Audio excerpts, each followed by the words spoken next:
जिसको अपने नबी से जितनी मोहब्बत का एहसास हो कोशिश करें उतनी ही आवाज के साथ रसूल और आले रसूल की बारगाह में दुरूद और सलाम की डालियां निछावर कर लें। पढ़े बावाज़े बुलंद अल्लाहुम्मा सल्ली अला सय्यदिना व शफीइना व नबीना व मौलाना मुहम्मदिन मअदिनिल जूदी वल करम व आलिहि व अस्हाबिहि व बारिक व सल्लिम सलातो व सलामन अलैका या रसूल अल्लाह सल्लल्लाहु तआला अलैहि वसल्लम। अज़ीज़ाने मिल्लत इस्लामिया, यह है दामन यह है गिरेबा, आओ कोई काम करें, मौसम का मुंह तकते रहना काम नहीं दीवानों का। जिस नाम से इस महफिल को सजाया गया है ये नाम इतना बड़ा है कि अगर इस नाम को दरवाजे पे लिख दो तो बलाएं भाग जाया करती हैं। जब कभी वबाई मर्ज फैला करते हैं तो फिर एक शेर दरवाजे पे लिखा जाता है, ली खमसतुन उतफी बिहा हर्रल वबाइल हातिमा अल मुस्तफा वल मुर्तवा वबनाहुमा वल फातिमा। अगर पंजतन के हवाले से बात की जाए तो रातें नहीं जिंदगानियां कम पड़ जाएंगी, लेकिन इन 5 तनों की हकीकत और अजमत बयान नहीं हो सकती है। मेरा इमाम कहता है क्या बात रजा उस चमनिस्तान करम की, ज़हरा है कली जिसमें हुसैन और हसन फूल। दूसरी जगह मेरा इमाम कहता है तेरी नस्ले पाक में है बच्चा बच्चा नूर का, तू है ऐने नूर तेरा सब घराना नूर का। मैं पूरी जिम्मेदारी के साथ एक बात कह दूं, लोग चिढ़ जाते हैं आला हजरत के नाम पे। एहसान आला हजरत का हमें सैयदों का एहतराम सिखाया भी आला हजरत ही ने है। ये अलग बात है कि जब तक रोटियां मैसर नहीं हो रही थी तो लोग आला हजरत करते रहे। जब टुकड़े सीधे हो गए तो कहते हैं आला हजरत की जरूरत नहीं, तो फिर हम ये कहते हैं तेरा खाए तेरे गुलामों से उलझे है मुनकरा जब खाने गुर्राने वाले। तो आला हजरत इमाम इश्क मोहब्बत ने हमें पंजतन का एहतराम सिखाया। अगर आप पहले नाम की बात करें तो वो कहते हैं सरवर कहूं के मालिक व मौला कहूं तुझे, बागे खलील का गुले ज़ेबा कहूं तुझे, तेरे तो वस्फ़ ऐब तनाही से है बरी, हैरान हूं मेरे शाह में क्या क्या कहूं तुझे। और जब उन्हीं की अजमत अल्लामा हसन रजा बयान करते हैं तो बड़ी बात कह जाते हैं, कहते हैं फ़कत इतना सबब है इन्हें कादे बज़्म महशर का कि उनकी शान महबूबी दिखाई जाने वाली है। हम तो ये मानते हैं कि कयामत भी उन्हीं के लिए कायम की जाएगी, इसलिए कि जो नहीं मानते थे कयामत में उन्हें दिखाया जाएगा कि रब ने महबूब को कितनी अजमतें अता फरमाई हैं। इसलिए कयामत सजाई जाएगी ताकि जो मुनकिर है उन्हें आज एहसास हो जाए मुस्तफा की शान क्या है, मानेंगे वहां। फिर मेरा इमाम कहता आज ले उनकी पना, आज ले उनकी पना, आज मदद मांग उनसे, कल न मानेंगे कयामत में अगर मान गया। मैं समझता हूं यहाँ पे सारे हुजूर के गुलाम बैठे, बुरा ना मानिए मैं थोड़ा कड़वा हूं मिजाज का, मुझे हजम कर लिया बर्दाश्त कर लिया। आजाद भाई और इनके कमेटी के लोगों ने, हर किसी को हजम भी नहीं होता क्योंकि बात जो कड़वी लगती है मैं मुंह पे कह ही देता हूं। यहाँ एक बंदा बता दो जो हुजूर का गुलाम ना हो। सारे हुजूर के गुलाम है ना, बोले हैं, अगर बोल सकते तो बोले, ऐसा नहीं कलकत्ता में तो आपको बोलना बिल्कुल नाजायज है। सारे हुजूर के गुलाम है ना, सारे गुलाम है ना, बूढ़े जवान बच्चे सारे गुलाम है ना। तो फिर मैं हाथ जोड़ के कहता हूं किसी बच्चे को हकीर समझ के धक्का न देना, इसलिए कि बच्चे ने भी उसी नबी का कलमा पढ़ा है जिसका कलमा तूने और मैंने पढ़ा है। मैं नहीं जानता ये बच्चे किस नजरिए से आए और इनके दिल में क्या है, लेकिन एक बात कहूंगा यार, जवानों में मक्कारी हो सकती है, बच्चों में मक्कारी नहीं हुआ करती है। जवानों में दिखावा हो सकता है, बच्चों में दिखावा नहीं हो सकता है। याद रखिएगा इबादत सिर्फ 5 वक्त नमाज नहीं है, इबादत सिर्फ 30-29 रोजे नहीं है, पूरी इबादत सिर्फ ज़कात में मुनहसिर नहीं है, पूरी इबादत हज फर्ज में मुनहसर नहीं है। अगर इन सारी इबादतों को जोड़ा जाए तो सबका वक्त 1.5 महीने में मुकम्मल हो जाएगा। बहुत ज्यादा वक्त लग जाएगा, तो इसके अलावा जोड़ेंगे तो 2 महीने में ये सारी इबादतें मुकम्मल हो जाती हैं अगर वक्त जोड़ा जाए तो। बाकी के बचते हैं 10 महीने, उसमें भी तो कोई इबादत होगी, उसमें भी तो कोई नेकी होगी। तो समझे फर्ज इबादतें 2 महीने में मुकम्मल हो जाती हैं। एक इबादत है जिसे अखलाक कहते हैं, वो जिंदगी के हर लम्हे आपके दामन के साथ जुड़ी रहती है। अगर आपके पास ये नहीं तो फिर कुछ भी नहीं। मेरी बात कान खोल के सुन लीजिएगा। अगर अखलाक तल्ख है, अगर लहजों में कड़वाहट है, अगर ख्याल में गुरूर और घमंड है, तो फिर अल्लाह इबादतें मुंह पे मार देगा। आपकी इबादतें कम रह गई आपकी मजबूरी की वजह से, और फिर साथ अखलाक की दौलत लेके आओ, अल्लाह करीम है, वो अपने करम से आपको माफ कर देगा। लेकिन याद रखें, अखलाक भी बड़ी अहम दौलत है। आज ही हमारे पास नहीं है, आज इसकी सबसे बड़ी कमी हमारे पास है। आप देखें तो सही, मैं आऊं, कुर्सी आलीशान ना हो तो मूड खराब हो जाता है, लोग उठ के खड़े ना हो तो ख्याल आता ये उठे क्यों नहीं मेरे लिए, इन्होंने इस्तकबाल क्यों नहीं किया मेरा, इन्होंने हाथ क्यों नहीं चूमे मेरे। फरमाया गया हुजूर की महफिल हो ना तो फिर गद्दी तलाश न कर, जगह जूतियों में मिल जा तो बैठ जा।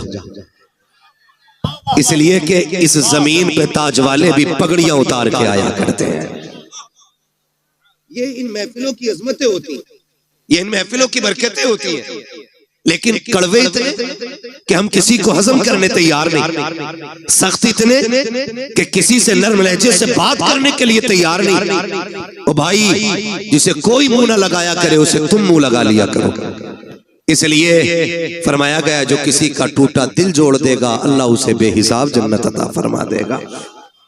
यार अच्छों से तो सब बात करते हैं ना, जिनके लहजे खूबसूरत होते हैं उन्हें तो सब सुनना चाहते हैं, जिनकी बातों में मिठास होती है उन्हें तो हर तरह बर्दाश्त किया जाता है। मजा तो तब है ना जब किसी ऐसे से बात की जाए जिससे कोई बात करने तैयार ना हो। और ये अखलाक की दौलत हमें हुजूर की चौखट से मिलती है, हुजूर की चौखट से मिलती है। एक जवान कान खोल के मेरी बात सुने, शायद मैं फ्री में जन्नत ना बांट सकूं, इसलिए कि मुझे पता है जन्नत इतनी सस्ती भी नहीं जितनी समझ रखी है। जन्नत सस्ती होती तो बिलाल कोड़े न खाते, जन्नत सस्ती होती तो करबला में 72 शहीद ना होते, जन्नत सस्ती होती तो हुजूर के चचा कलेजा निकलवाते। जन्नत मुश्किल है, तभी तो इतनी कुर्बानियां दीन के लिए दी गई है। कान खोल के मेरी बात सुन लेना मेरे भाई, बस ये सोच के ना सुनना आज तक मोबाइल में सुना, आज मुंह देख ले बंदा कैसा बोलता है। मैं कुछ भी नहीं, हकीकत ये है कि ये नाज ये अंदाज हमारे नहीं होते, झोली में अगर टुकड़े तुम्हारे नहीं होते, मिलती ना अगर भीख हुजूर आपके दर से, इस शान से मंगतों के गुजारे नहीं होते। सारे हुजूर के दर का सदका है, सारे हुजूर के दर की खैरात है। मैं कहने लगा हूं जरा समझे, आज कोई किसी से 2 मिनट बात करने इसलिए तैयार नहीं कि मुझे टाइम नहीं, मैं बड़ा बिजी बंदा हूं, मजबूरी हो सकती है, बीमार है आप, तकलीफ में, कोई बात नहीं, आप फ्री बैठे, लेकिन आपके पास टाइम नहीं। ये कहते थे इसे कौन मुंह लगाई, ये तो पगला है, इससे कोई 2 मिनट बात नहीं करता। चल तुझे मदीने लेके चलूं, और मदीना शरीफ वो जमीन है जिसके बारे में मेरा इमाम कहता, हरम की जमीन और कदम रख के चलना। अरे सर का मौका है हो जाने वाले, हाँ संभल कर पांव रखना हाजियो, शहरे मदीना है, कहीं ऐसा ना हो सारा सफर बेकार हो जाए। भाई वो जमीन और अरब की जमीन, ये उलमा जानते हैं, इतनी सख्त गर्मी होती है, अरब के लोग वहां की तपती हुई दोपहरी में दीवारों से चिपक चिपक के चलते हैं ताकि सूरज से जितना बचा जा सके उतना बच जाए। इतनी सख्त गर्मी, आज एसी का दौर है, आज पंखे का दौर है, लेकिन मैं हुजूर के दौर की बात कर रहा हूं, जाहिरी दौर की। मैं उस दौर की बात कर रहा हूं जिस दौर में खड़ा होना तो बड़ी बात है, सूरज के सामने टिकना मुश्किल था। उस दौर में अचानक एक खातून आ गई, हुजूर को इशारा किया, हुजूर सहाबा की मजलिस से उठे और जाके बात करने लग गए। थोड़ी देर नहीं, बहुत देर हो गई। सहाबा कहते हम देखते रहे, कब ये जाए, कब ये बात खत्म हो, कब जाए, कब बात खत्म हो। जानते, कहते हुजूर पैर बदले बगैर उससे बात करते रहे थे, पैर बदले बगैर। आज मुझे बताइए किसकी गारंटी है जन्नती की? है कोई जो ये कह दे मुझे मौत ईमान पे आएगी? है कोई जो ये कह दे कब्र के सवालात से यूं निकल जाऊंगा? किसी के पास गारंटी है कि पुलसराज से यूं उड़ जाएंगे हम? पता है कि मीजान पे अमल रखे जाएंगे तो नेकी भारी होगी कि गुनाह? कुछ नहीं पता ना, तो फिर अकड़ किस बात की है, फिर घमंड किस बात का है? आज अपनों को वक्त देने का टाइम नहीं हमारे पास। 3 मिनट अपनों की बात नहीं सुन सकते। माफ कीजिएगा, ऐसे बड़े होने से कोई बड़ा होना नहीं कि आपको अपनों से मिलने के लिए नीचे उतरना पड़े। आप हमेशा इतने छोटे रहिए कि जब कभी अपनों से मिलना पड़ा करे तो कदम नीचे न लाना पड़ा करे। ये याद रखिएगा, वरना ये तकलीफें आज मुआशरे को खाती जा रही है। इन चीजों ने आज मुआशरे को तबाह कर रखा है। मुझे बताया जाए अल्लाह ने 5 भाई बनाए तो 5 बराबर तो नहीं होते ना। कोई 50,000 कमाता है, कोई 1 लाख कमाता है, कोई किस्मत से 5 लाख कमा रहा है, कोई मुकद्दर से 10 कमा रहा है, कोई 50 लाख कमा रहा है। लेकिन एक ऐसा है जो सिर्फ ठेला लगाता है। भाई वो भी नहीं कही, वो भी ठेला लगा रहा है। मुझे बताओ, एक बाप के 5 बेटे, एक 50 लाख कमा रहा है, एक ठेला लगा रहा है। बताओ कसूर किसका है? कोई कह सकता है कि ये जो ठेला लगा रहा है इसने कोई गुनाह किया था जिसकी वजह से इसको ठेला दिया गया? या जो एक साइन से 50 लाख कमा रहा है इसने कोई ऐसी नेकी की थी कि इसके एक साइन से 50 लाख पैदा होते चले जा रहे हैं? ऐसा तो नहीं होगा ना। जब सारे ही अल्लाह के बंदे हैं तो फिर ये फर्क किस लिए? तो फरमाया गया याद रखना, खुदा किसी से लेके आजमाता है और खुदा किसी को दे के आजमाता है। किसी से लेके आजमाया जाता है, किसी को बोले, किसी को दे के आजमाया जाता है। तेरी मेरी खुराक कितनी? 1 रोटी, 2 रोटी, 3 रोटी, 5 रोटी, 10, बस। अगर बंदा कमा रहा है 50 रोटियों का तो फिर सोचना तो बनता है ना कि मेरी खुराक तो 10 रोटी थी, अल्लाह ने 50 का पैसा क्यों दिया? अगर ये ख्याल आए फिर मुड़ के रिश्तेदारों को देखो, फिर मुड़ के खानदान को देखो, फिर पड़ोस को देखो, फिर लोगों की जरूरतों को समझो।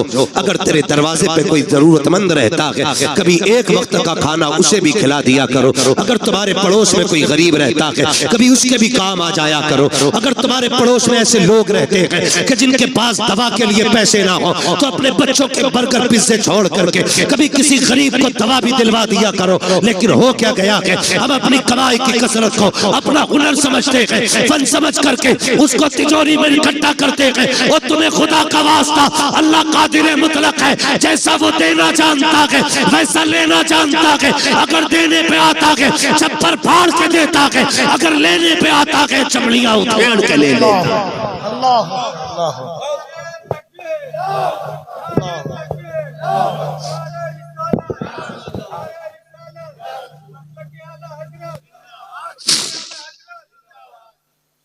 ये सबसे ज्यादा जरूरी है कि हम अपने पड़ोसी के दर्द को समझें, हम अपने जरूरतमंद भाई को देखें। कसम खुदा की ये बहुत बड़ी नेकी थी, लेकिन नहीं जी, आज तो बोटी अपने घर खाता है और खिलाल पड़ोसी के सामने जाके करता है। क्यों? कि आज पाए तोड़ के आ रहा हूं, आज पाए तोड़े, आज मैंने चिकन खाया, आज मैंने मटन खाया। इस्लाम क्या कहता है? मेरे नबी ने फरमाया तुम्हें इजाजत नहीं है कि तुमने अगर हड्डी वाला गोश्त खाया हो तो अपने दस्तरखान की हड्डी अपने दरवाजे पे डालो। कहीं ऐसा ना हो तुम्हारे पड़ोस में कोई गरीब रहता हो और उसके बच्चों की निगाह हड्डियों पे पड़ गई और उनका दिल अगर कह गया काश हम भी गोश्त खाते, और बच्चों के बाप की हैसियत नहीं हुई गोश्त खिलाने की, तो फरमाया गरीब का दिल टूट जाता। हमारा इस्लाम तो पड़ोसियों के सामने हड्डी डालने की इजाजत नहीं देता। हम तो खिलाल इसलिए करते हैं ताकि मेरे चर्चे होने चाहिए, इसके दस्तरखान का आला खाना होता है, इसके बच्चे अच्छे से अच्छे खाया करते हैं। और तुम्हें खुदा का वास्ता हुजूर के दिए हुए दीन को समझने की कोशिश करें, पहचाने हमारा तरीका क्या होना चाहिए। आज हालात ये है कि नामवरी के लिए हम करोड़ों रुपए बेटों की शादियों में तो उड़ा दिया करते हैं, लेकिन जरूरतमंद लोग जाकर के हॉस्पिटल में देखो 2-2 रुपए की दवा के लिए तरसते रहते हैं। काश उन्हें वक्त पे पैसा मिल जाता, शायद किसी को हार्ट की गोली मिल जाती, किसी का ब्रेन हेमरेज होने से बच जाता, किसी की किडनी बच जाती, लेकिन करे क्या, हमें सिर्फ अपना नजर आया, इसलिए कौम का बेड़ा गर्क होता जा रहा है। और हमने सारी जन्नत सिर्फ मस्जिदों में जाके ढूंढी है। और तुम्हें खुदा का वास्ता मस्जिदों में भी जाया करो, लेकिन कभी कभी हॉस्पिटल चले जाया करो। हो सकता है तेरे 100 रुपए से किसी गरीब की जान बच जाए। खुदा की कसम, अगर ऐसा हो गया काबे वाला भी राजी हो जाएगा, मदीने वाला भी। नारे तकबीर, नारे रिसालत, फैज़ाने पंजतन कॉन्फ्रेंस। सुभान अल्लाह। ये एक रस्म चल रही है, और अगर पहली बात तो करते ही नहीं, और करते भी हैं तो जलील करते हैं, जलील करते हैं, जलील। मैं 2-3 फोन मोहम्मद अली भाई आए कि आपको बुलाना चाह रहे हैं। क्यों? कहा हम इज्तिमाई शादी करेंगे इस बार। इज्तिमाई शादियां करें, अच्छी बात है, लेकिन कुछ अगले ही दिन ना, जिस दिन इज्तिमाई शादी थी, फोन पे अब तो सारी खबरें चलती, फोटो आ गया अखबार, 20 बच्चियां दुल्हन बनी, उन 20 बच्चियों के फोटो थे। मैं पूछना चाहता हूं, ये जो इज्तिमाई निकाह की लोग रस्में करते हैं ना, रस्में क्यों? ताकि किसी गरीब का भला हो जाए, यही तो नियत होती है ना। बोले हैं, और होनी भी चाहिए, लेकिन आप फोटो देखो ना, कसम खुदा की एक बच्ची का मुंह पर नहीं था उठा। आप हमें बताएं, कभी किसी गरीब को जलील करने से पहले हमें ये ख्याल क्यों नहीं आता कि इसी लाइन में कल मेरी बेटी भी तो हो सकती है। आज जो ये गरीब लड़के दूल्हा बने हैं, इसमें मेरा बेटा भी तो हो सकता है। क्यों नहीं सोचते हम? अल्लाह के लिए बईद नहीं। समझे जरा, सोचे, अल्लाह कादिर मुतलक है। अगर किसी की बात ना गवार गुजर जाए ना, तो जब वो जमीन में घुसेड़ता है ना, तो कोई बचाने वाला नसीब नहीं होता है। हुए नाम वर्बे निशा कैसे कैसे, जमीन खा गई आसमां कैसे कैसे। आज अखलाक नहीं हमारे पास। पहली बात तो मदद करने तैयार नहीं, और करते भी हैं तो जलील करते हैं हम, जलील करते हैं हम। आ रहा है रमजान शरीफ का महीना, बटेंगे इफ्तारियां अमीरों की चौखट पे, लगेगी लाइन गरीबों की गुर्बत का बनेगा तमाशा। बच्चियों को 2-2 घंटे धूप में बैठाया जाएगा, बेवाएं आके सुबह से लाइन में लग जाएंगी। सेठ साहब सहरी खा के जब सोएंगे ना, तो 12 बजे से पहले उठेंगे नहीं वो। उस लाइन में कितनी गरीब बच्चियां बैठे बैठे थक गई, इस अमीर सादे हरामखोर को क्या पता है। मत बांट ऐसी इफ्तारी, नहीं चाहिए तेरे घर का ऐसा राशन जो किसी गरीब की गुर्बत का तमाशा बनाए। बटेंगे कपड़े गरीबों को, कोई कहेगा सेठ साहब की तरफ से इफ्तारी का पैकेज है, कोई कहेगा फला अमीर की तरफ से इफ्तारी का इंतजाम है, कोई कहेगा फला की तरफ से ये सहरी का इंतजाम है। तुझे क्या पता है? तुम जानते हो, हमने देखा है जब किसी गरीब को इफ्तारी का सामान दिया जाता है या सहरी के पैकेज दिए जाते हैं, उन माओं के साथ छोटे बच्चे भी आया करते हैं, उन माओं के साथ ना समझ बच्चे भी आते हैं, लेकिन इतना तो वो भी समझते हैं कि हमें गैरत आ रही है। एक तस्वीर, एक वीडियो देखी, कसम खुदा की पैर के नीचे की जमीन निकल गई। कफील भाई, अल्लाह किसी को इतना अमीर न करे कि जब वो गरीब की गुर्बत का तमाशा बनाए। तो बच्चे भूखे खड़े थे, किसी ने देने के लिए कुछ उनकी तरफ हाथ बढ़ाया, जब बच्चों ने लेने के लिए हाथ आगे किया, एक बच्ची की निगाह कैमरे पे पड़ गई। बहन भाई खड़े थे, जैसे कैमरे को देखा, बहन ने उस तोहफे से हाथ पीछे कर लिए। छोटे छोटे बच्चे थे, मुंह मोड़ के चले गए। मैं सोचने लग गया, या अल्लाह, इन बच्चों को भी गैरत आती है, लेकिन इन बेगैरतों को गैरत क्यों नहीं आई? जब बच्ची के सामने कैमरा तरह आया, उसने मुंह फेर लिया और उसने ये सोचा होगा हम फाके तो रह सकते हैं लेकिन इज्जत का सौदा नहीं करेंगे। खुदा के वास्ते किसी की इज्जत को पमाल ना करना, अगर देना है रात के अंधेरे में देना, अल्लाह तेरी कब्र के अंधेरे को उजाले में बदल डाले। अरे बहुत अच्छा मुफ्ती साहब, वाह वाह वाह वाह वाह वाह वाह, नारे तकबीर, नारे रिसालत, फैज़ाने पंजतन कॉन्फ्रेंस। सलामत रहो आप लोग। मैं एक बात कहना चाहता हूं, हम नेकी करते तो तमाशा बनाते। चलो फैज़ाने पंजतन कॉन्फ्रेंस है। इमाम हसन रज़ी अल्लाह ताला अन्हु को जब गुस्ल दिया गया, आपकी जब कमीज उतारी गई तो आपकी कमर पे, पुष्ट पे, ये पीठ पे, मतलब पीठ पे आपकी ना काले निशान थे, काले धब्बे। लोग बातें करने लग गए, ये तो बड़े शहजादे, ये तो नूर वाले लोग हैं, कमर पे काले धब्बे क्यों? जब ये बातें हुई ना तो आपके गुलाम थे, कहने लगे वादा किया था आका ने कि किसी से बताना मत, लेकिन आज इज्जत की बात आ गई तो बोलना पड़ रहा है। कहा तुम बताओ, कहा इल्जाम न देना, गलत न सोचना, ये कोई ऐब के धब्बे नहीं, ये वो धब्बे जब सारी दुनिया सो जाती थी तो इमाम हसन नाज की बोरी कमर पे रख के यतीमों के दरवाजे पे पहुंचाने के लिए जाया करते थे। और आपके विसाल के बाद ये राज खुला कि 100 बेवाओं का चूल्हा इमाम हसन के दरवाजे से चला करता था। 100 यतीमों का चूल्हा इमाम हसन की चौखट से चलता था। एक दिन ना आपके शहजादे ने कहा अब्बा ये बोरी मैं पहुंचा दूं। फरमाने लगे ना बेटे, ये किसी का राज है, राज रहने दे। उन्होंने अपने बच्चों से भी राज नहीं खोले। आज हम तमाशे बना देते हैं, तमाशे बना देते, जलील करते। पैगंबर का अखलाक देखे, हुजूर के इस अखलाक ने पूरी दुनिया में इनकलाब पैदा किया। आज भी कसम खा के कहता हूं, मैं खुल के कहता हूं, हमारी नमाजें देख के कोई मुसलमान नहीं होगा, हमारे हज देख के मुसलमान नहीं होंगे लोग, हमारी ज़कात देख के मुसलमान नहीं होंगे। अगर अखलाक हुजूर वाले हो जाएं तो आज भी लोग कलमा पढ़ना शुरू कर देंगे। आज भी अखलाक की जरूरत है, अच्छे अखलाक की, जो हमारे बीच नहीं है। ये मत समझना मैं नमाज को हल्का कर रहा हूं, मैं नमाज ये कहना चाह रहा हूं नमाज पढ़ो ना पढ़ो, नहीं, नमाज दीन का सतून है। ये कर्ज है, ये तो पढ़नी पढ़नी है, ये तो हर हाल में अदा करनी है, ये तो पढ़ के ही मरना है। मगर साथ जो करना है ना वो ये भी रखना है। अखलाक बड़ी चीज है। कसम खा के कहता हूं, माफ कीजिए, मैयतें होती हैं यहाँ, बोले डर क्यों रहे हो? कहोगे हाँ तो मर थोड़ी जाओगे। लोग मरते हैं कि नहीं? देखे जनाजे, आपने देखा होगा जब बंदा मर जाता है घर के आगे कुर्सियां पड़ती, बीच में कुर्सी यतीमों के चचा की होती है। चचा होता है तो ताऊ की होती है, बीच में कुर्सी डाल के बैठता है। लोग आते हैं ताजियत के लिए।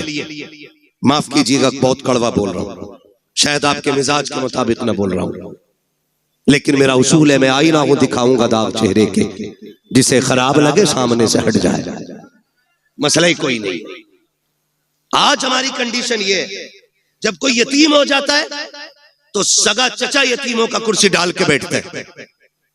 इधर यतीम बेटी बैठी होती है, इधर यतीम बेटा बैठा होता है, और यूं गले में हाथ डाल के आज बैठा है, तसल्ली दे रहा है उसको, तसल्ली दे रहा है। लोग आके कहते हैं, लोग कहते हैं ये बच्चे मरने वाले के, तो बच्चे आने वालों का मुंह देखते हैं, फिर रोने लग जाते हैं। फिर चचा हाथ रख के कहता ना बाप चला गया है, चचा मौजूद है। बहुत अच्छे लगे ये वादे, बहुत अच्छे थे ये लहजे। जब कभी यतीम का माथा चूमा जा रहा था, जब कभी यतीम को सीने से लगाया जा रहा था, लेकिन किसे पता था कि ये सिर्फ दिखावा है, ये सिर्फ नामो नमूद है। आज तीजा है इसलिए चचा की करवट में यतीम बैठा है, आज 40वां है इसलिए चचा की गोद में यतीम बैठा है, ताकि रिश्तेदारों को पता चल जाए ये जो भाई है ना ये अपनों से बड़ा प्यार करता है। लेकिन 40वें के गुजरने की देर देर होती है, जब वही यतीम बच्चे अपने घर की भूख की शिकायत लेकर के, अपने चूल्हे की ठंडे होने की शिकायत लेके सगे चचा के दरवाजे पर आते हैं और सगे चचा से कहते हैं, चचा आज 3 दिन हो गए घर में कुछ पका नहीं है, माँ दाल रोटी बनाती रही है, आज चचा दाल भी खत्म हो गई है। पहली बार चचा दे देता है, दूसरी बार दे देता है, लेकिन जब तीसरी बार यतीम आके कहता है, चचा आज 3 दिन से कुछ नहीं खाया है, फिर यही चचा कहता है कि मैं तुम्हारे लिए तो नहीं कमा रहा हूँ, कहाँ से लेकर के आऊँ। और कई बार तो इतने जालिम होते हैं भाई, जो सगे भतीजों से कहते हैं तुम्हारा बाप मर गया, तुम्हें हमारे ऊपर छोड़ के चला गया है, खुदा के वास्ते कभी यतीमों को ताने न देना, अगर देने हो तो कभी गले से ना लगाना, इसलिए कि हम जानते हैं यतीम गैरत वाले होते हैं। ये जो तुम्हारे दरवाजे पे आते हैं इसलिए नहीं आए कि इन्हें बेगैरती लेकर के आई है, ये तो इसलिए चले आए तूने उस दिन सर पे हाथ रख के कहा था भतीजे कभी जरूरत पड़ जाए तो दरवाजे पे आना, कभी कमी महसूस हो बाप की तो मुझे आवाज दे लेना।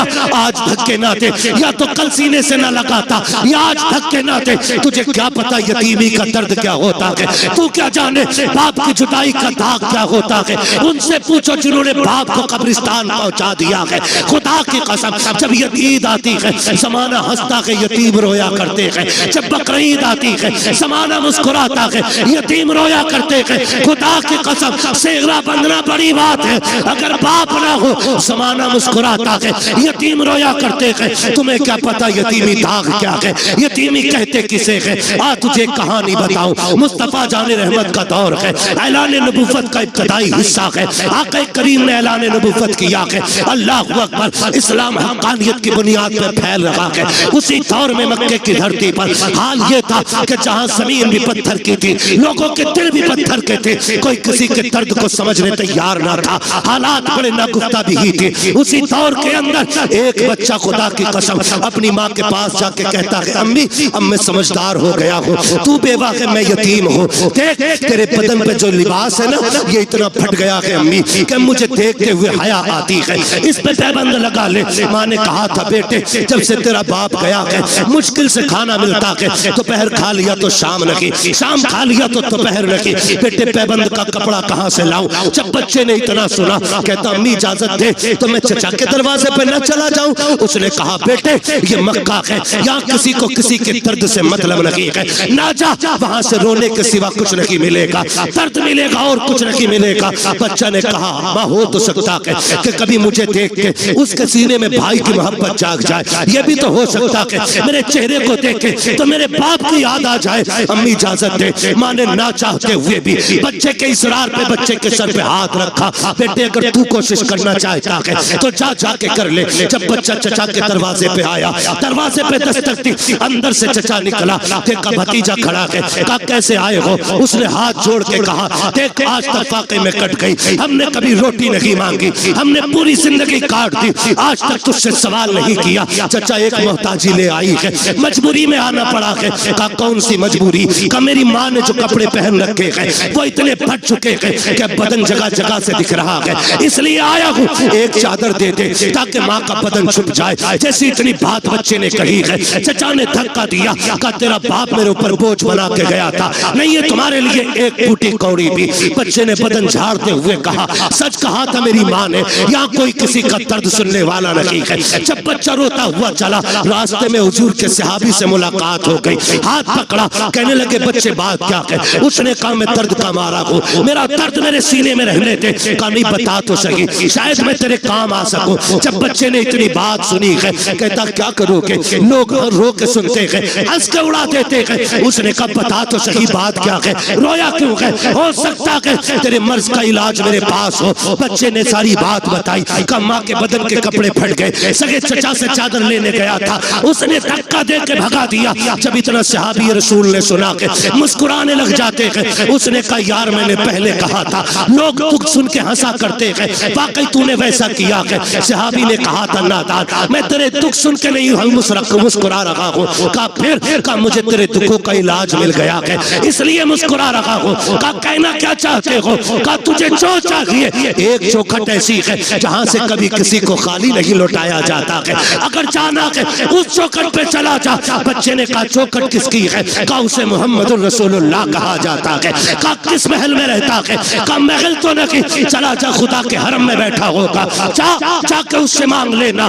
बच्चा माँ का फर्मा बरदार था, उसने कहा ऐसे नहीं जाऊंगा, पहले माँ से इजाजत लूंगा। अब बच्चा घर आया है, कभी रो रहा है कभी मुस्कुरा रहा है। माँ ने हाथ पकड़ के कहा था ओ बेटे बात क्या है, चादर नहीं लाया और रो क्यों रहा है, हंस क्यों रहा है। बच्चे ने कहा था माँ जब चचा का सितम देखता हूँ तो रोना आता है, लेकिन एक सखी की खबर सुनता हूँ तो मुस्कुराना आ जाता है। कहा बेटे कहना क्या चाहते हो, का एक सखी का पता मिला है, सुना के वहां से कोई खाली नहीं जाता है, अगर माँ इजाजत दे तो उससे चादर मांग लाओ। माँ ने कहा बेटे क्या नाम है उसका, कहा उसे मोहम्मद इब्ने अब्दुल्ला कहा जाता है। माँ ने कहा ना बेटे उसकी चौखट पे न जाना, सुना के जो उससे बात कर लेता है उसी का हो जाता है, सुना के जो उसे देख लेता है उसी के गीत गाने शुरू कर देता है। और सुना ये भी है कि जो उसके पास जाता है वो उसे कलमा पढ़ा के छोड़ता है। जब बच्चे ने इतना सुना कहा था अम्मी तेरे सर की कसम खा के कहता हूँ इजाजत दे, मैं तेरा लाल हूँ, मैं कलमा नहीं पढ़ूंगा, अगर चादर ऐसे ही देंगे तो ले आऊंगा, लेकिन चादर के बदले में कलमा नहीं पढ़ूंगा। माँ ने कहा ठीक है फिर चला जा, लेकिन कलमा नहीं पढ़ना है। बच्चा आया दौड़ करके, मुस्तफा हरम में बैठे हैं, उसने आके कहा था या मोहम्मद इब्ने अब्दुल्ला। जैसी बच्चे ने इतनी आवाज दी है, नबी के तेवर नहीं बदले गए, नबी के चेहरे पे शिकन नहीं आई थी। ये नहीं सोचा था इस बच्चे ने नाम कैसे लिया, नबुव्वत वाली आंखें फिरी, मुस्कुरा के बच्चे को देखा। आका कहते क्या बात है बेटा, उसने कहा जरा इधर तो आइए, अल्लाह अकबर। बच्चा बुला रहा है, नबियों का इमाम अपनी जगह से उठा और यतीम के करीब चला के आके करीब गए हैं। उसने कहा ठहर जाइए, पहले मेरी कुछ शर्तें हैं वो मान लीजिए। आका कहते बात क्या है बेटे, कहा कि मुझे मजबूरी लेके आई है, मेरी माँ के बदन के कपड़े फट गए हैं, एक चादर की जरूरत ले आई है। उसने कहा था सुना कि जब तुम किसी की मदद करते हो तो पहले कलमा पढ़ाते हो, सुनो मैं माँ की कसम खा के आया हूँ, मुझे तुम्हारा कलमा नहीं पढ़ना है। इतना बच्चे ने कहा, मेरा नबी मुस्कुराया, कहते बेटे वो तेरी मर्जी है, तुझे जो चाहे फैसला करना, जरूरत तो बता दे। उसने कहा मुझे एक चादर चाहिए ताकि मेरी माँ का बदन छुप जाए। इतना सुना आके करीम ने मुजम्मिल वाली चादर कंधे से उतारी, यतीम की गोद में रख दी, फरमाया बेटे कुछ और चाहिए, कहा बस मेरा काम हो गया है। जैसे बच्चे ने चादर को लिया है, सीने से लगाया है, जैसी चादर सीने से लगी है, इश्क मुस्तफा का सीने में उतरना शुरू हो जाता है। अब बच्चा कभी घर को सोचता है, कभी उनके चेहरे को देखता है, कभी घर की तरफ सोचता है, कभी चेहरे को सोचता है। अल्लाह अकबर, बच्चे ने चेहरा फेंका, फेरा घर की तरफ दौड़ लगा दी। जैसी दरवाजे पे गया, माँ इंतजार में खड़ी थी। उसने कहा बेटे ले आया चादर, कहा हाँ। कहा बेटे पहले बता तूने कलमा तो नहीं पढ़ा उनका। बच्चा कहता है माँ तेरे सर की कसम, कौन कहता है कि वो जबरदस्ती कलमा पढ़ाते हैं, मैंने जाके उनसे ये कहा था मुझे तुम्हारा कलमा नहीं पढ़ना है, उन्होंने कहा वो तेरी मर्जी है, जरूरत बता। तो मैंने चादर का नाम लिया, उन्होंने अपने कंधे की उतार के दे दी। जब इतना सुना के माँ चादर को पकड़ के रोकने लग गई। उसने कहा पगले सिर्फ चादर लेके आया है, उस नबी का दीन क्यों नहीं लेके आया। वाह वाह वाह वाह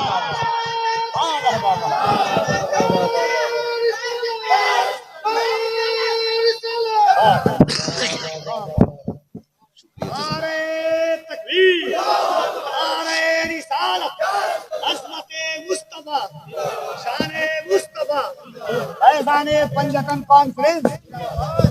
उस्मान ने कहा था पगले काली चादर लेके आया, उस नबी का दीन क्यों नहीं लेके आया। माँ मैं तेरा फर्माबरदार, तूने कहा था ना कलमा नहीं पढ़ना है। उसने कहा चल उस नबी की चौखट पे लेके चल, तू नहीं मुझे भी लेके चल। और जब माँ बेटी की उंगली पकड़ के हरम की चौखट पे आई, फिर बच्चे ने आवाज दी। हुजूर ने मुड़ के फिर देखा, आका करीम ने पूछा और क्या चाहिए। बरेली से आवाज आती, आता है फकीरों पे उन्हें प्यार कुछ ऐसा, खुद भीख दे और खुद कहे मंगते का भला हो। मंगता तो है, मंगता को इन शाखों में दिखा दो जिसको मेरे सरकार से टुकड़ा ना मिला। आका कहते और क्या चाहिए। हाथ जोड़ लिए बेवा ने, आना आमीना के लाल, आ तेरे कदमों पे जान निसार करूं। हुजूर आ गए, क्या बात है। का सिर्फ चादर न दे, अपने दामन में जगह दे दे, अपने दामन में जगह दे दे। हुजूर फरमाते ऐसी क्या जल्दी आ गई। उसने कहा जहां अपने ठुकरा देते हैं वहां तूने सीने से लगाया है, वहां तूने सीने से लगाया है। उस औरत ने कहा था महबूब अब जीना है तो तेरे कदमों में जीना है। ओ यार मैं कहना चाहता हूँ जब ये अखलाक हमारे लोग देखेंगे इंशाअल्लाह, कल भी दीन बढ़ रहा था फिर से बढ़ना शुरू हो जाएगा इंशाअल्लाह, मगर शर्त है अखलाक हुजूर वाले होने चाहिए। क्यों यतीम के सर पे हाथ रखा और फिर क्यों उसे धक्का दे दिया? मेरा नबी तो गैरों के सर पे हाथ रख रहा है, गैरों के सर पे हाथ रख रहा है। आता है फकीरों पे उन्हें प्यार कुछ ऐसा, खुद भीख दे और खुद कहे मंगते का भला हो। अभी सुना नहीं, शेर के अंदाज में कहा था, बताया था कि हुजूर ईद के दिन भी यतीम को सीने से लगाते हैं, ईद के दिन भी सीने से लगाते हैं। हाथ जोड़ के पूछना चाहता हूँ अमीरों, शहजादों, पैसे वालों, अल्लाह तुम्हें अमीर रखे, तुम्हारी दौलत से कोई दुश्मनी नहीं, मगर सच बता मेरा बेटा ईद के दिन, तेरा बेटा ईद के दिन 10,000 के कपड़े पहने और उसी दिन कलमा पढ़ने वाले का बच्चा ईद के रास्ते में चने बेचे, तो क्या तुझे हुजूर का दीन याद नहीं आता? क्या इस बच्चे का हक नहीं था ये भी ईद के दिन नए कपड़े पहने? क्या इस बच्चे को यह हक नहीं कि ये भी ईद के दिन 2 रकात के लिए ईदगाह में जाए? क्या ये आज भी चने बेचेगा, आज भी खिलौने बेचेगा, आज भी इसके हिस्से की खुशियां नहीं? ओ यार तुम्हें क्या पता है, यतीमों के सर पे हाथ रख दिया करो, खुदा की कसम अगर वो राजी हो गया हो सकता है तेरी ईद की नमाज से ज्यादा सवाब यतीम की मुस्कुराहट में दे दिया। ये भी तो हो सकता है, अजर का मालिक अल्लाह है, वो जिस अजर से चाहे राजी होकर के सवाब दे दे। उसके खजानों में कमी कमी कमी नहीं है। हुजूर यतीम को सीने से लगा रहे। अजमेर वाले को सारे ही जानते ना, अजमेर वाले बाबा को सुनाने अपनी बर्बादी के अफसाने कहा जाते, तेरा दर छोड़कर ख्वाजा ये दीवाने कहा जाते। हमेशा भीख हमने तो इसी चौखट से पाई है, हम अपना दामन उम्मीद फैलाने कहा जाते। सारे ही जानते अजमेर वाले आका को। सुने बात याद आ गई, सरकार गरीब नवाज जब छोटे थे ना, अम्मी ने नए कपड़े पहना के ईदगाह के लिए भेजा। जब निकले ना, ईद की नमाज पढ़ने आए तो नए कपड़े थे, रास्ते में यतीम बच्चा खड़ा था, उसके कपड़े फटे पुराने थे, कंधे पे हाथ रखा, क्यों ना रखता, करीम इब्ने करीम है, सखी इब्ने सखी, ये नस्ल करीमों की लजपाल घराना है ना। कंधे पे हाथ रखा, यार तूने क्या उलिया बना रखा है, तूने ही नए कपड़े नहीं पहने? बच्चा रो के कहता मेरा कोई भी नहीं है, मेरा कोई भी नहीं है। कौन नए कपड़े पहना था? न माँ है न बाप है, मैं लावारिस हूँ। कंधे पे हाथ रखा का फरमाने लगे हम हैं ना, फिर लावारिस कैसा है? का आप ईद पढ़ने जा रहे हैं, इतनी जल्दी क्या करेंगे? फरमाने लगे ठीक है, एक काम कर, 2 तेरे कपड़े पुराने हैं, 2 मेरे कपड़े नए हैं। ऐसा कर, अपनी कमीज मुझे दे दे, मेरी कमीज तू ले ले। एक तेरा नया हो जाएगा, एक मेरा नया हो जाएगा, एक तेरा पुराना हो जाएगा, एक बोल सकते, एक तेरा पुराना हो जाएगा, एक मेरा पुराना हो जाएगा। कपड़े बदल लिए। घर आए, माँ ने बेटे का हाल देखा, मोइन जी अम्मी का 2 नए पहन के गया था, एक पुराना किधर से पहन के आया? अम्मी एक गरीब खड़ा था, उस पे कपड़े नहीं थे, उसकी कमीज मैंने ले ली और अपनी कमीज उसे दे दी थी। तब माँ ने कहा था मेरे लाल तू बड़ा गरीब नवाज है। आज तक दुनिया गरीब नवाज कह रही है, आज तक दुनिया गरीब नवाज कह रही है। हाथ जोड़ के कहना चाहता हूँ खुदारा, अपनों के दर्द बांटो। आज दर्द बिखरे पड़े हैं, जलसों की कमी नहीं है, महफिलों की कमी नहीं है, खतीबों की शोरा की कमी नहीं है, मेरे जैसे कितने निकम्मे फिर रहे हैं। आज कमी है तो अहले दिल की कमी है, आज कमी है तो दर्द समझने वालों की कमी है। हाँ, अगर किसी का दर्द देख के तेरी आंख में आंसू ना आए तो फिर जाके रात को लेट के सोच, लुक़्मे हराम के है, यह तरबियत अच्छी नहीं हुई है। खुदारा रवैये अच्छे करें, हम तो अपनों के ना हो सके, गैरों से क्या उम्मीद, गैरों को क्या उम्मीद हमसे होगी? दर्द बांटने के आदी बने, एक दूसरे को प्यार बांटे, एक दूसरे को मोहब्बतें बांटे। आप देखें तो सही, आप जिंदगी के हालात देखें और बख्शिश देखें, नवाजिशें देखें, आप कैसे कैसे नवाजा जाता है। बात बढ़ जाएगी क्योंकि अभी एक मुकम्मल शायर को सुनना है हमें और आपको, ठीक है ना। बात 3 बजने को आ गए हैं, ठीक है, किसी को कहीं जाना है, किसी को कहीं जाना है, लेकिन जाने से पहले एक दुआ के उजाले अपनी यादों के हमारे साथ रहने दो, न जाने किस गली में जिंदगी की शाम हो जाए। जाना नहीं है तो तवज्जो है सारे लोगों की। करूं बात आगे, दर्द बांटा करो, एक दूसरे की जरूरत समझा करो, एक दूसरे की जरूरत समझा करो। अभी पढ़ दो, ये शजरा तो आने से पहले ही फरमाइश आ गई थी। हम मैसेज पहुंच जाते हैं पहले ही, आ रहे हो शजरा जरूर सुनाना। कभी कभी मन में आता खाली शजरा सुनाओ निकल ले, है ना। चलिए खैर आपकी मोहब्बत है, मैं बात पूरी करने लगा हूं। कहते हैं जरा या रसूल अल्लाह। जितने थक गए हैं वो आहिस्ता से, और जो अभी नहीं थके वो कहते हैं जोर से या रसूल अल्लाह। माशाअल्लाह कोई थका ही नहीं है, कोई थका ही नहीं। अल्लाह आपको सलामत रखे। आप देखें हालात हुजूर से जब कोई कहता ना मैं यतीम हूं, तो हुजूर उस सर पे हाथ रख के उसके रोने लग जाते थे। साहबा ने पूछा हुजूर यतीम के साथ आप ये प्यार करते हैं और रोने लग जाते हैं? फरमाते हैं जब किसी यतीम को देखता हूं ना मुझे अपना दौर याद आ जाता है।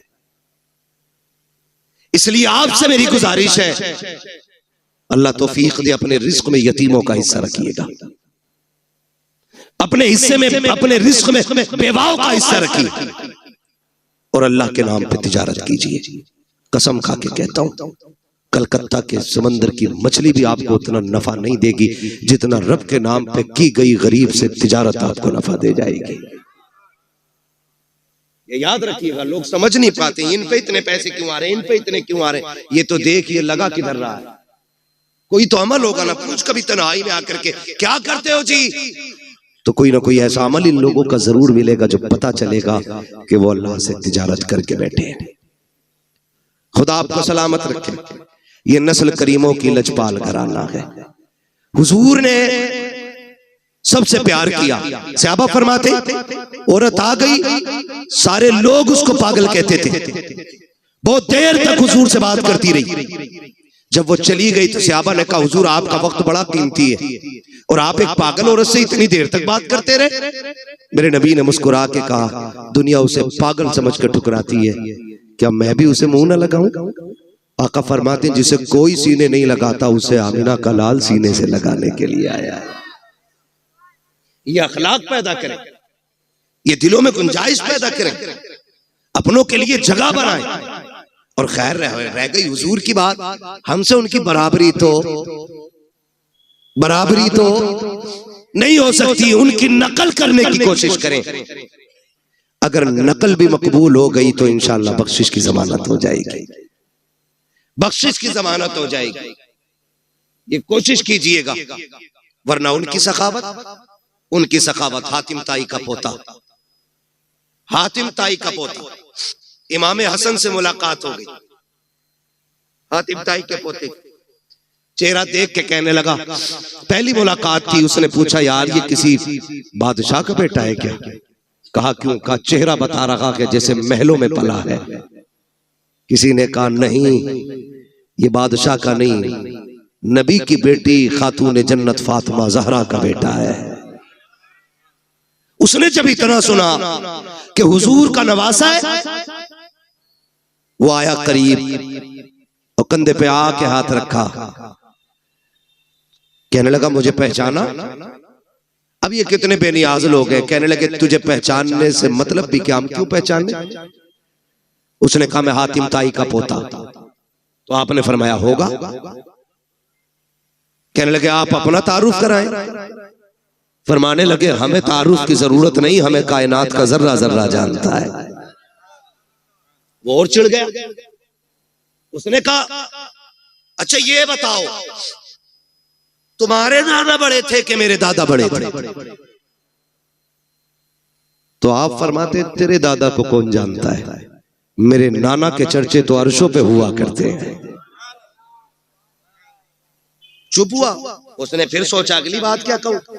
उसने जो अगली बात इमाम हसन से कही ना, कहने लगा अच्छा ये बताइए क्या आप जानते मेरे दादा की सखावत के किस्से कितने मशहूर हैं?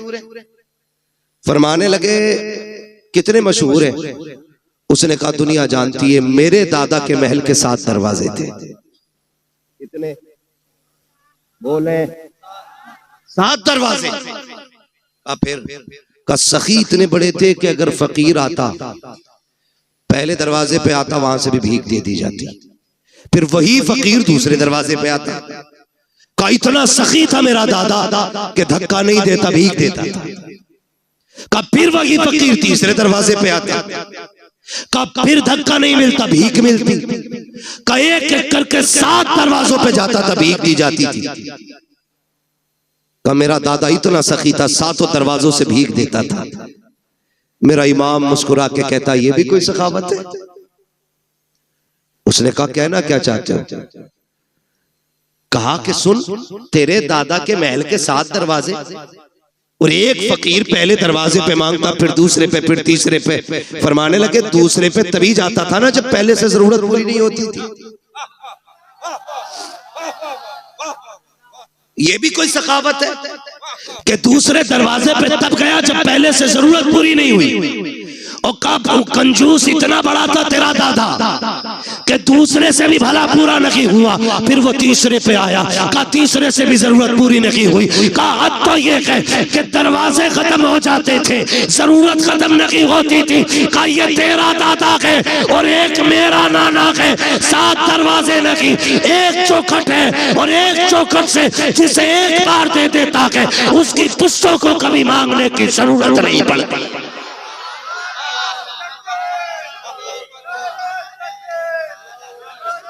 नारे तकबीर, नारे रिसालत, फैज़ाने पंजतन कॉन्फ्रेंस। सुभान अल्लाह, क्या बात है मुफ्ती साहब। कौन देता है देने को मुंह चाहिए, देने वाला है सच्चा, देने वाला है सच्चा हमारा नबी। आखिरी बात अर्ज कर दो, तवज्जो है। अल्लाह से हुजूर का सदका मांगे। फक्र, फाका, भूख, तंगदस्ती कभी आ जाए तो हराम की तरफ हाथ नहीं बढ़ाएंगे इंशाअल्लाह। सारे वादा करें इंशाअल्लाह कभी हराम की तरफ हाथ नहीं बढ़ाएंगे। फाका कर लेंगे, फाका कर लेंगे। फाका करना ऐब नहीं है, हराम का एक दाना खाना भी ऐब होता है। जिस तरह गलत दवा डालने से फसल तबाह हो जाती है, उसी तरह गलत रोजी खिलाने से नस्ल तबाह हो जाती है। इसलिए कभी हराम नहीं खाना। हलाल की बरकतें ही अलग होती हैं। हलाल के लुक्मे खाने वालों की नस्लें कभी फरीद बनती हैं, कभी निजाम बनती हैं, कभी बख्तियार काकी बनती हैं, कभी साबिर कलियरी बनती हैं, कभी अहमद रजा बनती है, कभी मुस्तफा रजा बनती है। हाँ, ये हलाल खाने वालों की नस्लों की बरकत है। जो हलाल खाते गए ये उनके लुक्मों की अल्लाह ने बरकतें रखी हैं। और यहाँ तो सारी सरकारें सुरकाही के मानने वाले लोग बैठे है ना। सरकारें सुरकाही कहीं तशरीफ लेकर के गए, सफर करते थे, तांगे से, घोड़े से गए, उतरे और किसी मुरीद ने घोड़ा लिया, कहीं बांध दिया। अब हजरत की तो मेहमान नवाजी चली रही थी। किसी ने सोचा लाओ हजरत के घोड़े को भी चारा डाल दे, तो वही पास के खेत से ना कुछ काटा और डाल दिया। थोड़ी देर बाद हजरत को खबर पहुंची, घोड़ा बीमार हो गया। आप आए, देखा, कहने लगे बताओ बांधा किसने था? यहाँ किसने बांधा था ला करके? हुजूर फला ने बांधा था। कहा इसे खिलाया क्या था? कहा हुजूर इसे चारा डाला था। चारा कहाँ से लाए थे? कहा खेत से काटा था। कहा पूछा था मालिक से? कहा नहीं। फरमाते बस मेरे घोड़े को कोई बीमारी नहीं लगी है। कहते पूरी जिंदगी ना मैंने हराम का खाया है, ना मेरे घोड़े ने हराम का खाया है। कहते हैं ये जो बीमारी समझ रहे हो ना, ये बीमारी उस हराम हरियाली की है जो बिना इजाजत तुमने मेरे घोड़े को खिला डाला। ओ भाई विलायत ऐसे ही, वाह वाह वाह वाह, लाजवाब लाजवाब। विलायत ऐसे ही नहीं मिला करती है, लुक्मे हलाल के होते हैं तब अल्लाह का कुर्ब नसीब हुआ करता है। करेंगे इंशाअल्लाह कोशिश, है ना? करेंगे इंशाअल्लाह। हलाल खाएंगे, हलाल कमाएंगे। रज़ाक कौन है? सारे बोलो कौन? रोजी कौन देता है? अल्लाह जिसे ना मिलती है हुजूर का वसीला दे के मांगे, इतनी मिलेगी कि नस्लों का गुजारा हो जाएगा। हाँ, आला हजरत ने सिखाया वही रब है जिसने तुझको हमतन करम बनाया, हमें भीख मांगने को तेरा आस्था बताया। तुझे हमद है खुदाया, तुझे हमद है खुदाया, वो कवारी पाके मरियम व नफख्तु फीह का दम है अजब निशान आजम, मगर आमिना का जाया वही सबसे अफजल आया, वही सबसे अफजल आया। तुझे हमद है खुदाया, तुझे हमद है खुदाया, यही बोले सिदरा वाले ये चमने जहां के ठाले, सभी मैंने छान डाले तेरे पाए का न पाया, तुझे यक ने यक बनाया, तुझे यक ने यक बनाया। तुझे हमद है खुदाया, तुझे हमद है खुदाया। मांगेंगे अल्लाह से हलाल रोजी की तौफीक इंशाअल्लाह। हाँ, बस फरमाइश रह गई है मेरे भाई की, हुजूर का शजरा पढ़ना है, ठीक है ना। मैंने 3 बजे एक घंटा मैंने जो फर्ज है ना खतीब का वो मैंने अदा कर दिया, ठीक है। उसके बाद ऊपर को तो फिर उसकी तरफ से इनाम होता है, 15 बोल दे, 20 मिनट एक्स्ट्रा बोल दे, ठीक है ना। खुदा आपको सलामत रखे। ये हमारे बड़े जिम्मेदार लोग हैं, ये वो लोग हैं कि जो बिना किसी लालच में हुजूर की महफिल में आए बैठे हैं, और इन्हीं के साथ साथ आप भी वो लोग हैं जो सिर्फ इसलिए आए बैठे हैं। हर एक दिल की तमन्ना होगी, सुना के आप हर आशिक के घर तशरीफ लाते हैं, मेरे घर में भी हो जाए चरागा। हाँ, आपने पंजतन के नाम से महफिल सजाइए, इस मोहब्बत का तज़किरा मैं क्या करूँ, बस इतना समझे। मेरे हुजूर ने फरमाया था लोगों अली से प्यार करना, मेरे अली की आल से प्यार करना। हुजूर क्यों फरमाया मेरे अली की मोहब्बत तुम्हें कब्र में भी काम आएगी, हश्र में भी काम आएगी, पुलसिरात में भी काम आएगी, और मीज़ान में भी काम आएगी। ये मेरे हुजूर ने खुद फरमाया। तो ये पंजतन मैंने नाम लिए, और ये कितना बड़ा नाम है, जिस नाम को लो तो सिर्फ सर नहीं दिल भी झुक जाया करते हैं। सैयदा तय्यबा ताहिरा आबिदा जाहिदा रक़िया तक़िया राकिया साजिदा जाहिदा सैयदा खातून जन्नत सैयदा फातिमा ज़हरा रज़ी अल्लाह तआला अन्हा है। ये भी एक बहुत बड़ा नाम इस पंजतन में शामिल है। अलग अलग अगर बात करूं तो अब फिर 1 घंटा और चाहिए। अभी मैंने सिर्फ हुजूर पे बात की है, और हुजूर के भी करम पे बात नहीं की है, सिर्फ हुजूर की अखलाक की एक झलक की मैंने आपके सामने बात की है। हाँ, मेरा महबूब सर से लेके पैर तक अखलाक का मरकज बन के आया है, मरकज बन के आया है। एक एक बात पे महीने नहीं सालों गुजर जाएंगे, आखिर में यही कहना पड़ेगा जिंदगी खत्म हुई और कलम सूख गए, तेरे औसाफ का एक बाप भी पूरा ना हुआ। हाँ, मेरे जैसे 1400 साल से कितने आए और आकर के चले गए और आके जाते रहेंगे, लेकिन हुजूर के जिक्र का हक कमा हक हुआ अदा नहीं हो सकता है। मेरी पूरी तकरीर ये थी कि हमें हुजूर के अखलाक का एक पल ये लेना है कि हमें इंशाअल्लाह गरीब यतीमों की दिखावे के लिए नहीं, रब की रजा के लिए मदद करेंगे इंशाअल्लाह। हाँ, वरना बड़े बेगैरत होते, एक खजूर 3 लोग, एक केला 5 लोग। फोटो मैंने देखा बरेली शरीफ में, खानका के अंदर का मसला था, तो सुभानी मियां क्या बैठे हुए थे, मुझे बात याद आ गई। कोई बात की तो अखबार वाले आए हुए थे, जैसे फोटो खींचने की बारी आई ना, तो लोगों ने ये नहीं देखा कि सज्जादा नशीन बैठे हुए, फोटो के चक्कर में उनके ऊपर चढ़ गए। उन्होंने गुस्से में कहा जालिमो, इतना लालच फोटो खिंचवाने का है। फिर कहने लगे ये कौम इतनी जालिम हो गई है, फोटो के चक्कर में अगर आला हजरत पे भी चलना पड़े तो ये चढ़ के फोटो खिंचवा लेंगे। ये शोहरतों की भूख है जो किसी गरीब की गुर्बत का तमाशा बना देती है। मुट्ठी बंद करके दे, तेरा क्या जाता है, और जो तू दे रहा है माँ के पेट से लेके तो पैदा नहीं हुआ, ये दिया किसने? बोले सारे किसने दिया? अल्लाह ने दिया। कभी यतीम देखा करो तो ये सोच के सर पे हाथ फेर दिया करो, शुक्र है अल्लाह ने मेरे बच्चों के सर पे उसके बाप का साया रखा है। ये भी तो हो सकता था उसका बाप जिंदा होता और तेरे बच्चे यतीम होके गलियों में टहल रहे होते। करम है, उसने साया बना रखा है। दुआएं मांगा करो, अल्लाह बच्चों के सर पे बाप का साया रखना, वरना मुश्किल हो जाती है जिंदगी। ये दुनिया इतनी जालिम है, सच ये उस वक्त तक यतीम को रोटी नहीं देती जब तक उससे जूते साफ नहीं करा लेती। ये बेवा के बदन पे उस वक्त तक कपड़ा नहीं डालती जब तक उसके कपड़े नहीं उतरवा लेती। कितने बाजार पे जिस्म इसलिए बिक गए कि घर में रोटी नहीं थी, और हम ज़कात के लिए बिरादरी ढूंढते रह गए, पेशावर के लोग तलाश करते रह गए। जरूरी नहीं है जो हाथ नहीं फैला रहा है वो जरूरतमंद नहीं। कभी पड़ोस के खामोशी से भी समझ ले, रमजान में अगर पड़ोस में चूल्हे का धुआं ना उठे तो एक बार पूछ लेना क्या बात है, आज इफ्तारी में चूल्हा नहीं जला, आज कुकर की सीटी की आवाज ना आई। अगर वो चुप हो जाए तो समझ लेना आज चूल्हा खाली रह गया है। फिर अपने घर का सारा खाना उठा, रब ने तुझे इस्तिताअत दी है तो उस भूखे के बच्चों को जाके खिला। कसम खुदा की हम खाएंगे गंदगी बन के निकल जाएगा, यतीम गरीब खाएंगे हल्का लुकमा हलक से उतरेगा, दुआ बन के अल्लाह के अर्श से जाके टकरा जाएगा। ये कोशिश करनी है इंशाअल्लाह।